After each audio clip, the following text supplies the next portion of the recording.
right, Algebra 1B Part 1, Algebra 1B Part 1, Unit 3, Lesson 2. No, Lesson 3. Lesson 3. All right, this lesson is about the commutative property. So we're going to go into a little more detail. You recall how I mentioned commute means to move. So the commutative property is about moving things. So I already mentioned that 3 plus 4 equals 4 plus 3. Or 3 times 4 equals 4 times 3. In general, we state the commutative property this way, not with numbers, but with letters, to represent the general rule. We represent it as the additive property, addition property, commutative property, additive commutative property, a plus b equals b plus c. And the multiplication property, the multiplicative commutative property, says a times b equals b times a. Okay, so that's in general the way it's used, and it can be used in all kinds of expressions. It can be used, as I already said, in 3 plus 4 equals 4 plus 3. It can be used in algebraic expressions. 2x plus 5x equals 5x plus 2x. Okay, it can be used in other combinations. So 2 times 3x plus 4 is the same as 2 times 4 plus 3x. Okay, we can reverse the order that way. So anytime you change the order, that's the commutative property. And so let's see how we use it. This lesson also introduces the concept of an algebraic proof. An algebraic proof basically is a series of steps where you justify every step you make. So let's say we want to conduct or accomplish this task. Prove. I want to prove that 54 plus 6m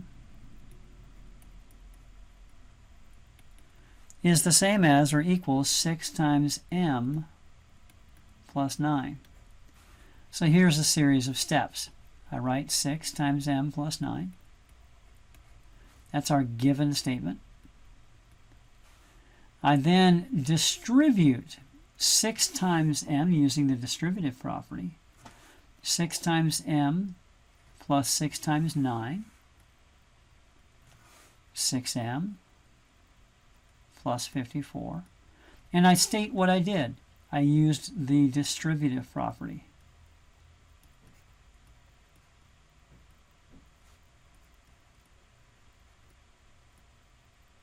Okay, and then switch the order. I'm going to write 54 plus 6m. And what property did I use? I used the commutative property.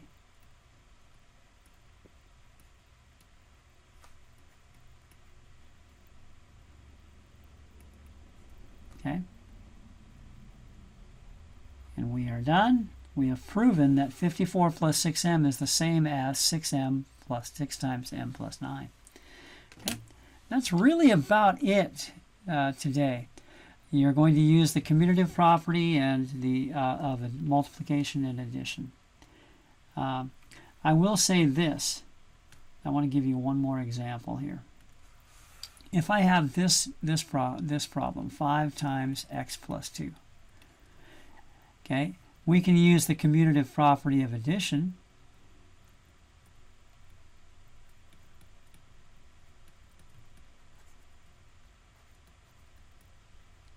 So you switch the x and the 2.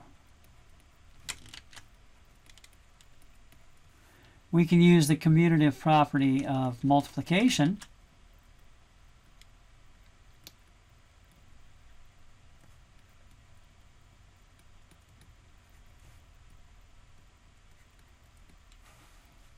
To switch the multiplication. Now note, this is 5 times parentheses, right?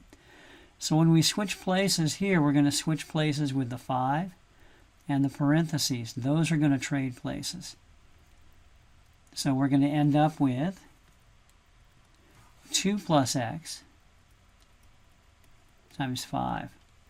Okay, so the commutative property of multiplication would be switching the order for multiplication. The commutative property for addition would be switching the order of addition. All right, and I think that's about it.